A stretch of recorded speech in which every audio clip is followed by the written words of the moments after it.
Hello everyone, welcome to Economics Simplified. So as part of our PYQ series, today we'll be taking up the next set of PYQs from the December 2025 paper. So let's get started.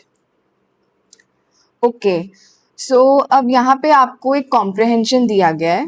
You have to first go through this comprehension because इसके बाद जो questions आएंगे, they are going to be related to this particular comprehension, the theme of this comprehension. So you have to go through this first. जल्दी से एक reading दे दो so that you know कि इसका theme क्या है, what is being talked about here. ठीक है? Sometimes the questions can be solved directly from the comprehension and sometimes you have to use your peripheral knowledge, your peripheral understanding about that particular concept in order to answer that question. ठीक है? So reading the comprehension becomes important. पहले आपने comprehension read करना है and then you come to the questions. ठीक है. अब जैसे ये वाले कॉम्प्रिहेंशन में अगर आप गो थ्रू करोगे यू वुड नो कि ये इन्वायरमेंटल इकोनॉमिक्स की बात की जा रही है. ठीक है. इन्वायरमेंटल एसेट्स कैसे जो एक्सटर्नैलिटीज हैं वो वाली सिचुएशन क्रिएट हो रही है, tragedy of Commons and all of those things, how over exploitation is taking place and things like that. So you know के समवेयर और दी अदर यहाँ पे इन्वायरमेंटल इकोनॉमिक्स की कॉन्सेप्ट की बात की गई है इस कॉम्प्रिहेंशन में. So the questions that follow after it are going to be related to environmental economics. ठीक है. अब फर्स्ट क्वेश्चन देखते हैं.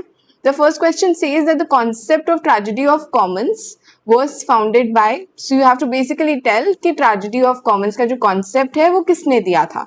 ठीक है. तो this particular concept was given by Gandrit Hardin. Okay. Gandrit Hardin was the person who basically gave this concept. Okay. अब ये जो question है, this is quite factual. You know it or you don't know it, right? You have to know the person who gave that concept, only then you can answer it. अब comprehension में इसके बारे में directly नहीं दिया, but you have to know कि ये somewhere or the other related to environmental economics है. See, so you need to know it. ठीक है, आपको पता होना चाहिए and that comes from your peripheral knowledge जो already आपने अपने कोर्स में, अपने core economics में, environmental economics में पढ़ रखा है already, right? तो अब आपको पता होगा tragedy of commons का concept क्या है, what it means. Basically, tragedy of commons क्या होता है, जो आपके basically common resources होते हैं which are open to everybody for use, है ना, जो सबके लिए open होते हैं, उसमें क्या होता है, over exploitation बढ़ जाती है.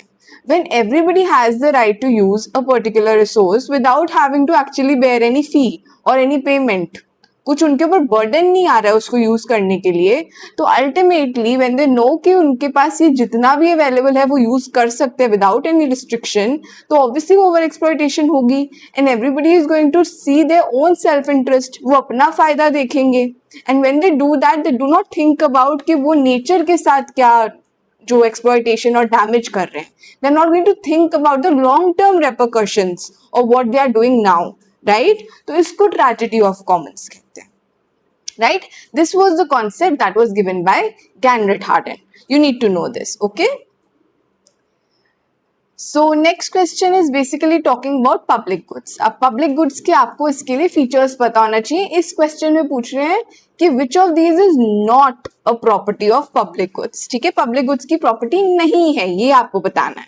अब आपको पता है कि जो public goods होते हैं, public goods are non-rival in nature. I've told you this. They are non-rival, right?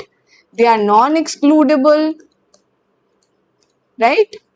And these goods are basically freely available to everybody. Air, water, these are the things which are freely available to everybody. Those are public goods, right? Defense, all of those things which are basically free goods. आपको पता है public goods के case में free rider problem भी होती है. That's a different thing, but you must know this term also. Free rider problem, I am sharing this with you. ये वाली जो प्रॉब्लम होती है that's also associated with your public goods. ठीक है, इसके बारे में go back and read. Okay, ये आप this is the activity that I am giving to you. Okay, so basically जो public goods होते हैं, they are non-rival in nature, they are non-excludable and they are free goods. You do not have to make any payment to use them. Okay, they are freely available. You know this. अब आपसे question में पूछा जा रहा है कि which is not a property, not a property. तो first क्या कह रहे हैं, they are non-rival, they are non-rival, they are non-excludable. You know that. And fourth वाला कह रहा है they are free goods. You know that. Third one says that they are common property resources controlled by locals. No, There is no control of any particular individual, locals or anything on these particular goods. Public goods पे नहीं होता है.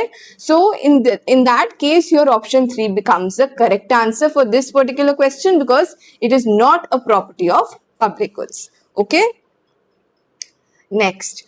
Now the question says that incomplete markets for biodiversity occur because. ठीक है. अब incomplete markets for biodiversity क्यों होती हैं? Why do they happen? Okay तो इनकम्प्लीट मार्केट्स बेसिकली क्या होती हैं जहां पे कुछ एसिमेट्री होती है, the prices are not properly established, right, externalities हो रही है, मार्केट फेलियर हो रहा है, those are basically the incomplete markets. Okay अब ये क्यों हो रहा है when it comes to biodiversity? You have to tell this. Okay, the first option says biodiversity does not have a value to society. No, this is a wrong statement. Biodiversity does have a value to society. So this is a wrong statement. Second, failure to institute well-defined property rights on the forest having biodiversity. This is actually the correct one. Okay, but we'll still read the rest of the statements, but I'm telling you why this one is the correct one. Because you know, we have talked about Coase theorem in one of our previous videos. आपको याद होगा Coase theorem के बारे में हमने बात की है. It talks about the importance of defining well defined property rights. Legally property rights को डिफाइन करना बहुत जरूरी है एनवायरमेंटल सस्टेनेबिलिटी के लिए in order to stop over exploitation. Externalities जो होती हैं उनको इंटरनलाइज करने के लिए प्रॉपर्टी राइट्स का होना बहुत जरूरी है, राइट. जो अब आपके रिसोर्सेज होते हैं उनमें वेल डिफाइंड प्रॉपर्टी राइट्स का होना becomes very important in order to deal with the problem of market failure. Okay and externalities जो हो रही हैं उनको भी कर्व करने के लिए. ठीक है. So when we talk about incomplete markets for biodiversity, one of the main issues is, one of the main reasons is that property rights are not well defined when it comes to forest having biodiversity. Okay, failure to institute well-defined property rights on the forest having biodiversity. So that is actually your correct answer to this question, but we'll read rest of the statements as well. The third one says the forest resource is open for all to exploit. Okay, so this definitely is open. Obviously forest resource is open, but that does not necessarily constitute a reason for incomplete markets, right? It's not necessarily a reason for incomplete markets for biodiversity because वहां पे directly आपका ऐसे कुछ buying selling ऐसा कुछ नहीं हो रहा है. Just an open resource, right, exploitation जहां पे हो रही है. So this can not be the correct answer to the question that is being asked, the statement that is given to you in the question. So in that sense this will not be the correct answer. Fourth one says no one is willing to pay money to save biodiversity in forest. This is also a very lame statement. Doesn't make much sense when it comes to this particular question. Okay, so your correct answer to this particular question is failure to institute well-defined property rights on forests having biodiversity. Okay, right. अब इस question में they are asking a common property resource can survive only under. Okay, अब common property resource आपको पता है, it's basically the one that we talked about जब हम tragedy of commons के बारे में पढ़ रहे थे. Okay, तो अब it can survive only under which of these circumstances, in which of these cases? First one says when we are imposing or when we are having strict property rules. ठीक है, अब ये हो नहीं सकता. Why? Because जब हम common property resource की बात कर रहे हैं, it's by its very nature, आपको name से ही समझ आ रहा है, it's a common property. It's common to all in the locality, to the entire community, right? जब आप property rules, strict property rules को impose कर देते हो, तब आप इस particular resource का, common property resource का आप nature ही change कर रहे हो. ठीक है, प्रॉपर्टी रूल्स के आने की वजह से एक लीगल सैंक्टिटी आ जाएगी उसमें, मतलब एक लीगल बैकिंग हो जाएगी दैट दिस पर्टिकुलर रिसोर्स और this particular entity it belongs to a particular individual. जब आप property rules, well defined property rights को आप जब ले आओगे, लीगली डिफाइंड प्रॉपर्टी राइट्स अगर आपने इम्पोज कर दिए, तो उसके केस में आपके कॉमन प्रॉपर्टी रिसोर्स का नेचर ही चेंज हो जाएगा. It will turn into a private property rather than a common property. ठीक है, अगर इस टाइप की रेगुलेशन होगी तो नेचर ही चेंज हो जाएगा रिसोर्स का. सो this is not the right answer. ठीक है, बिकॉज ये कॉमन प्रॉपर्टी रिसोर्स के लिए एप्लीकेबल ही नहीं है. Okay, then comes taxation. Taxation is not going to be much of a solution to the problem that is being faced by the common property resources. Okay, then comes your credible commitment to the collective living on the CPR. ठीक है, this is the correct answer. Why? क्योंकि ultimately ये जो common property resources हैं इनको manage तो एक community ही कर रही है, right? It's available for everyone to use, कोई भी उसको यूज कर सकता है. उसकी डिग्रेडेशन क्यों हो रही है? Because people they are exploiting it, क्योंकि वो अपने सेल्फ इंटरेस्ट के बारे में सिर्फ सोच रहे हैं. They are not thinking about the overall good of the environment, the nature as such. लेकिन अगर वो क्रेडिबली कमिटमेंट कर दें, if they make a commitment that they are going to basically have respect for the environment and collective living in joint forest, जैसे आप जब आपने पढ़ा होगा joint forest management का concept होता है, right? It's very important and इसको गवर्नमेंट बहुत ज्यादा इनकरेज करती है. वाई? बिकॉज अब देखो, आप जिससे ट्राइबल्स होते हैं, ट्राइबल कम्युनिटीज होती हैं, they are living in forest areas and they have some sort of connection with the forest. Why?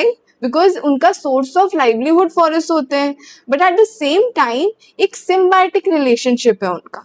They are not only extracting resources from the forest, but they are also helping sustain the forest. वो उसका पूरा management सब कुछ खुद कर रहे हैं, because उनको पता है उनका सोर्स ऑफ लाइवलीहुड वही फॉरेस्ट है. अगर वो फॉरेस्ट डिग्रेड हो गया, उसकी एक्सप्लॉयटेशन हो गई, तो उनका सोर्स ऑफ लाइवलीहुड भी खत्म हो जाएगा. ठीक है, तो they feel a sense of responsibility to protect the forest, right? तो उनका एक कमिटमेंट होता है, ठीक है, commitment to save it, to save the nature, to save the forest. तो कॉमन प्रॉपर्टी रिसोर्स भी सिमिलरली उसी तरीके से can survive only when the community comes together and makes a commitment for the collective living of the CPR. ठीक है, I hope you understood it. So your right answer is option number 3. अब non exclusion तो basically एक feature हो गया common property resource का. It's a non-excludable kind of resource. So this is not a solution per se. It's basically a feature. So that could not be right, right? That cannot be right. So your option 3 becomes the correct answer. Okay? Right. Now this question is basically saying that the asymmetric information about a resource occurs when there is. अब asymmetric information कब होती है? Asymmetric information क्या होता है? When basically two different parties who are part of a particular transaction, they have incomplete information, or maybe one individual has more information than the other individual. ठीक है, एक individual के पास में भी ज्यादा इंफॉर्मेशन है और दूसरे के पास कम है. तो इस टाइप की एसिमेट्रिक इंफॉर्मेशन जब होती है अबाउट एनी पर्टिकुलर रिसोर्स, तो उसको हम उससे बेसिकली मार्केट फेलियर्स होने लगते हैं, right? Which is a very dangerous situation. Okay, तो एसिमेट्रिक इंफॉर्मेशन जो होती है उसको हमें क्लब करना है, उस गैप को हमें हटाना है. ओके, तो अब when does it occur, when does asymmetric information basically happen? This is something that this particular question is asking you.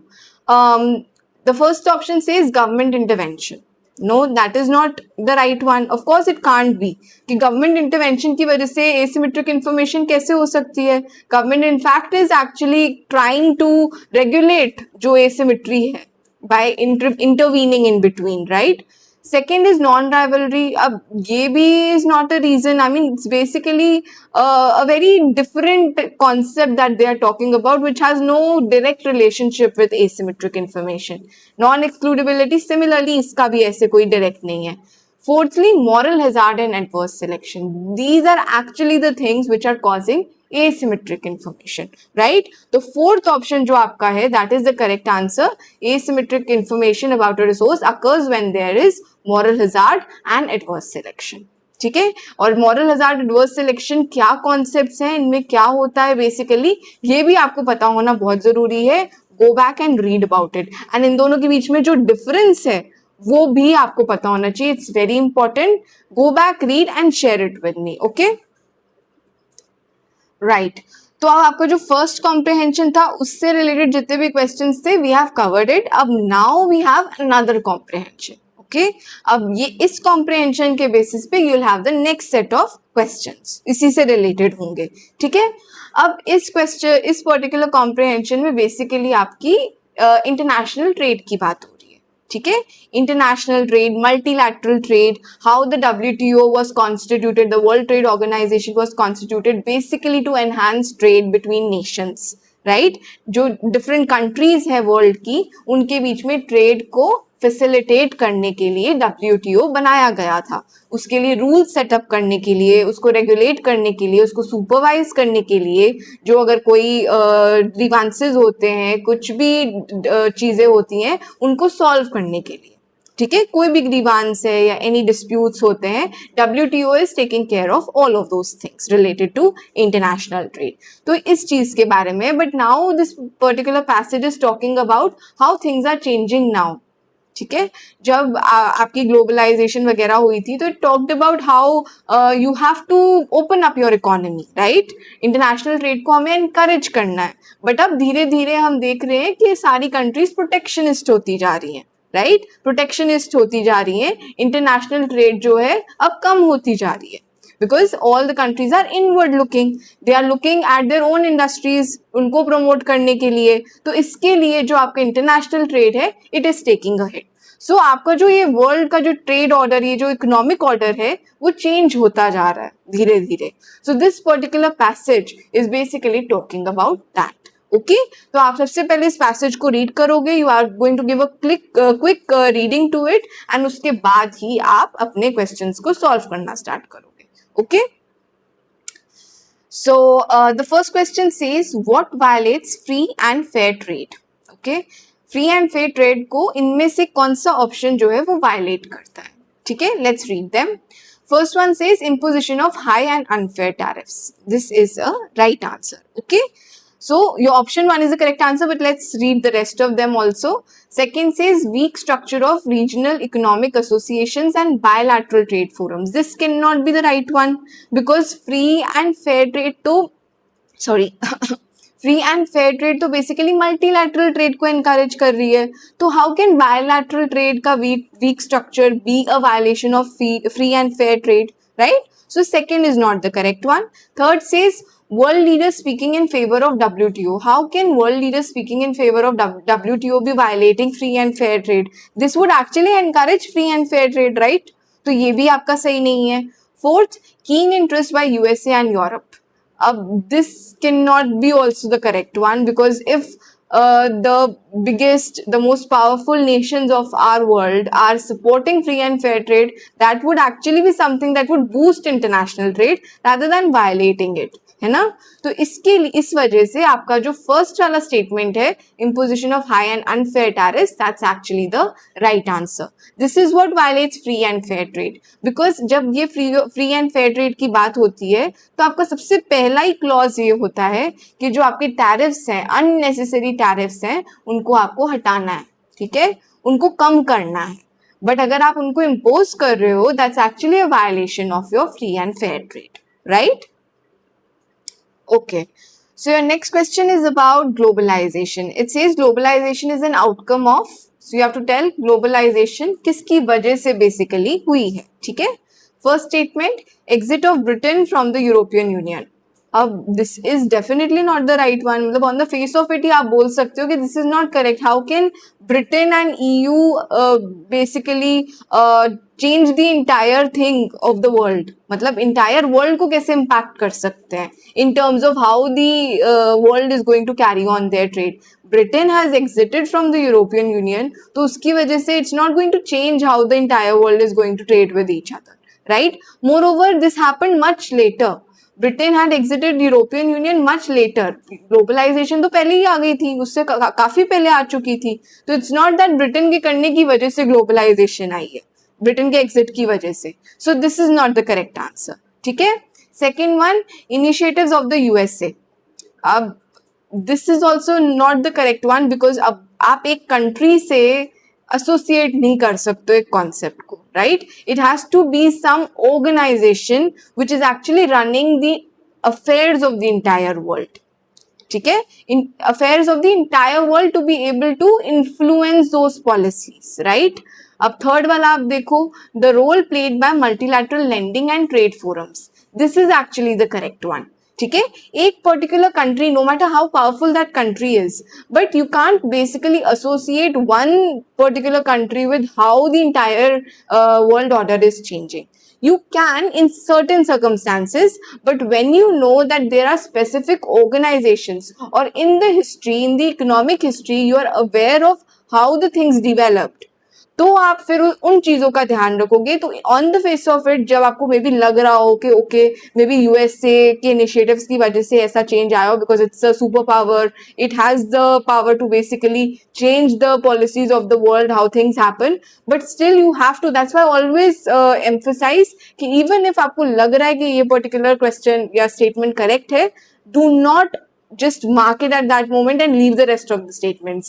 Make sure कि आप बाकी के पढ़ रहे हो, because when you read the rest of the statements, तब आपको समझ आता है कि comparatively कौन सी statement is a stronger answer to a particular question. ठीक है, only then you are going to make your final choice, okay, while you are attempting your paper. So the role played by multilateral and lending and trade forums, that's actually the correct answer. And the outcome of Second World War, that's not the correct one, because globalization came a little later after that.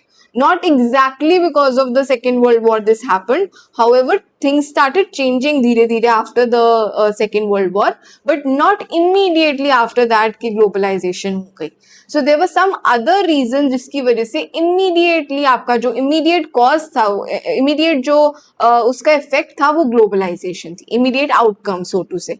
Right, so that was the role played by your international institutions, your multilateral trading and trade forums.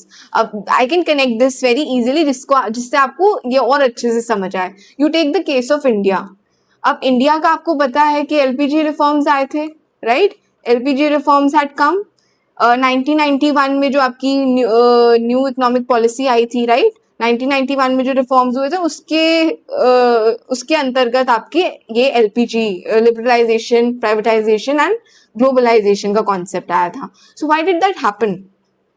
अब आपको पता है कि उससे पहले India was going through a economic crisis. आपका BOP crisis चल रहा था, राइट? बीओपी क्राइसिस हो रहा था, करंट अकाउंट डेफिसिट था, all of these things. There were multiple other problems. We were left with very little foreign exchange reserves with us, so we were in a very bad situation. Our economy was not doing good, so we had reached out for help. हम IMF, World Bank के पास गए थे to help us out. And when we went there, so these international organizations, these multilateral lending agencies, they had put some conditionalities कि अगर आपको help चाहिए, अगर आपको loans चाहिए हमसे, so you will have to meet certain conditionalities, only then are we going to give it to you. ठीक है? और उनकी conditionality क्या थी?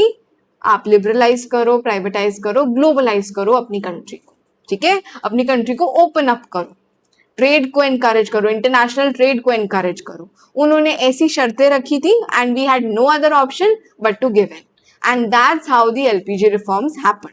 उसके बाद ही हमें हेल्प मिली इंटरनेशनल ऑर्गेनाइजेशन से, and then our economy started recovering धीरे धीरे, ठीक है, after these LPG reforms, right? So this is how the role played by multilateral lending and trading forums had actually influenced the international trade, and globalization was an outcome of it, right? So your third option becomes the correct answer. Okay. Now the question says the important challenge to WTO. इनमें से कौन सा WTO के लिए एक challenge है? You have to tell that. First one says regional economic associations and bilateral trade forums. That's actually the correct answer, okay? But we'll read the rest of the statements. The exit of Britain from European Union, no, that's not the correct one. Thirdly, international economic relations not influenced by multilateral forums. So this one will not be directly associated with WTO, okay? International economic relations not influenced by multilateral forums. This is a very broad statement, okay? But जो आपका WTO है, it is basically associated with trade, ठीक है? तो trade से जितना specific हो, उसी को ही हम correct answer मानेंगे, ठीक है? So this will not be the correct one. And fourth one, world moving towards post-globalization world order. So this will also not be a direct challenge to WTO. Indirectly, yes, but not a direct challenge. What is a direct challenge that you have to tell out of the statements that you have? Out of all the statements, सो अगर आप current affairs पढ़ते हो that actually helps you with it. So इसमें आप may be economics में जब आप अपनी कोर इकोनॉमिक्स इंटरनेशनल ट्रेड वगैरह पढ़ रहे हो, you are reading about these organisations, उस समय you might not read about these things directly. ठीक है, अगर आपने जैसे आपने तो सारे जो उसके स्टेटिक पार्ट है कि फीचर्स क्या होते हैं, फंक्शंस क्या होते हैं डब्ल्यूटीओ के, कॉन्स्टिट्यूट कैसे हुई थी ये organisation, you might have read all of those things, right. But आपने ये सारी चीजें नहीं पढ़ी होंगी डायरेक्टली कि चैलेंजेस क्या हैं या करंटली क्या चैलेंजेस हैं, because it's is very current oriented question. ठीक है, अगर आप न्यूज़पेपर को फॉलो करते हो, करंट अफेयर्स को फॉलो करते हो, यू वुड नो दिस. ठीक है, कि रीजनल इकोनॉमिक एसोसिएशंस और बायलैटरल ट्रेड फोरम्स आजकल इतने ज्यादा बढ़ते जा रहे हैं कि it's actually challenging the WTO. ठीक है, so your option 1 is the correct answer, because अब 1-to-1 countries are doing trade. WTO multilateral trade की बात करता है कि multiple countries are engaging in trade. But what's happening right now is bilateral trade forums बन रहे हैं. 1-to-1 countries engage कर रही है, डायरेक्टली एक दूसरे के साथ एंगेज कर रही है, या रीजनल इकोनॉमिक एसोसिएशंस बन रही हैं. फॉर एग्जांपल आपने नाम सुना होगा आरसीईपी का, रीजनल कॉम्प्रिहेंसिव इकोनॉमिक पार्टनरशिप. इसके बारे में आपने नाम सुना होगा. It's very important, very important economic grouping जो है जो ट्रेड से एसोसिएटेड है, राइट. तो ये सारी आसियान कंट्रीज आ जाती हैं इसमें. Apart from ASEAN there are couple of other countries as well. ठीक है, आसियान के अलावा आपका आसियान में तो आपको पता होगा साउथ ईस्ट एशियन नेशंस आते हैं आपके. ठीक है, all the south east Asian countries plus you have other Nations like China, you have Japan, then you have your South Korea, okay, then you have Australia in this particular grouping, and then there is New Zealand.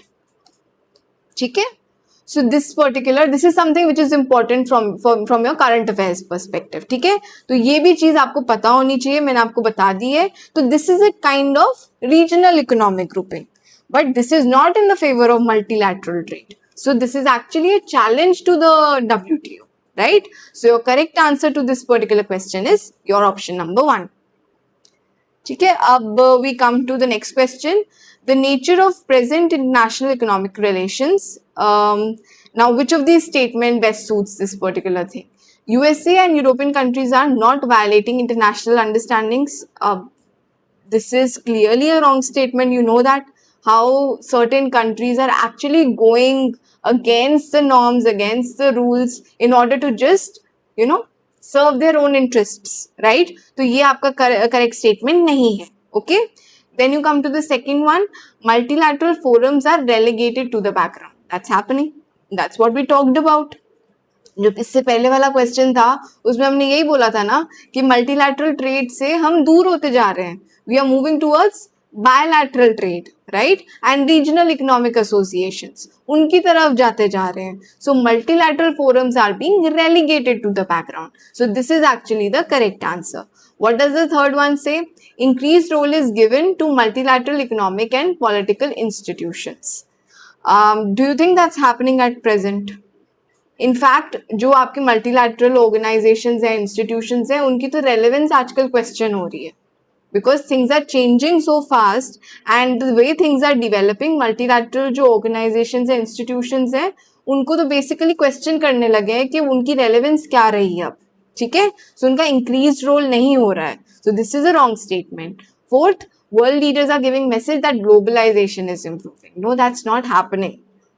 अगर वो actual में promote करते globalisation को तो सो ये वाली things नहीं हो रही होती जो अभी हो रही हैं. ठीक है, so this is not actually happening. With the world leaders, they are moving towards protectionism now because they want to serve the interests of their own country. ठीक है, तो आपका करेक्ट आंसर इसका क्या हुआ? Multilateral forums are relegated to the background. In the current scenario, in the present international economic relations, we see that the multilateral forums are relegated to the background. ठीक है, तो ऑप्शन 2 करेक्ट आंसर है.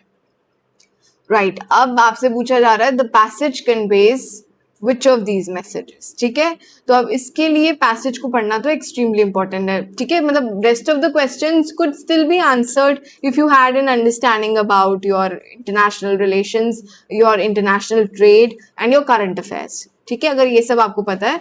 But this question has to be answered directly from the passage, कि question passage में बेसिकली क्या बोला जा रहा है, क्या बात की जा रही है, उसका बेसिकली आपको एक आइडिया होना चाहिए. उसके बेसिस पे ही आप ये आंसर को इस क्वेश्चन को सॉल्व कर सकते हो. ठीक है. What does the first statement say? Multilateral institutions have accepted their weaknesses. No, this is not being talked about in this passage. Then comes your second one. It says reforms in multilateral institutions. Not directly. This is not reforms की ज़्यादा इस passage में बात नहीं हो रही है. ठीक है. Third, WTO is becoming more important. Not at all, ये तो किसी कीमत पे भी नहीं हो सकता. WTO की तो बल्कि अब जो रेलेवेंस है उसको क्वेश्चन किया जा रहा है, बिकॉज बायलैटरल ट्रेड स्टार्ट हो गई है, बायलैटरल और रीजनल इकोनॉमिक फोरम्स बनने लग गए हैं, तो ये भी नहीं है. Fourth, powerful nations are undermining the role of multilateral institutions for their national interest. This is actually the correct statement. ठीक है. इस पैसेज में बेसिकली इसी चीज की ज्यादा बात की जा रही है. जो पावरफुल नेशंस हैं, they are actually going away from globalisation and multilateral trading. ठीक है, वो उसकी तरफ उससे दूर होते जा रहे हैं और नेशनल इंटरेस्ट को ज्यादा एम्फेसिस दे रहे हैं. ठीक है, ज्यादा महत्व दे रहे हैं. Okay, so this is the right statement and इसके लिए आपको पैसेज को पढ़ना बहुत जरूरी है, because only after reading the passage you will be able to capture कि उस पैसेज में बेसिकली बात की जा रही है. Otherwise most of these statements look quite relatable because ultimately they are talking about the same thing, right? But आपको logically भी सोचना है, but at the same time passage का एक जो थीम है, एक जो टोन है, वो भी पता होनी चाहिए कि what is it focusing on. Focus किस चीज पे है वो पता होना चाहिए, and then you will come to the right answer. Okay? Right. So with that, we have come to this particular lecture and we have also completed our December 2025 paper. We have analyzed it completely and in detail. Please let us know your feedback. Was this initiative helpful to you? And what else would you like us to cover? Because आप जानते हो कि आपकी जो exams है, dates आ चुकी हैं and the exam is very very close. In this short time, if you need any further guidance, please comment below and let us know how we can help you. And because of the paucity of time, because of the limited time left, I would also request कि जितनी जो popular demand होगी, जो most of the aspirants चाहते होंगे, that is something that we would like to cater to more, because time बहुत कम है. सो ज्यादातर लोग जिस चीज के बारे में डिमांड करेंगे, we would want to focus on that. So please do let us know so that we can start working on it.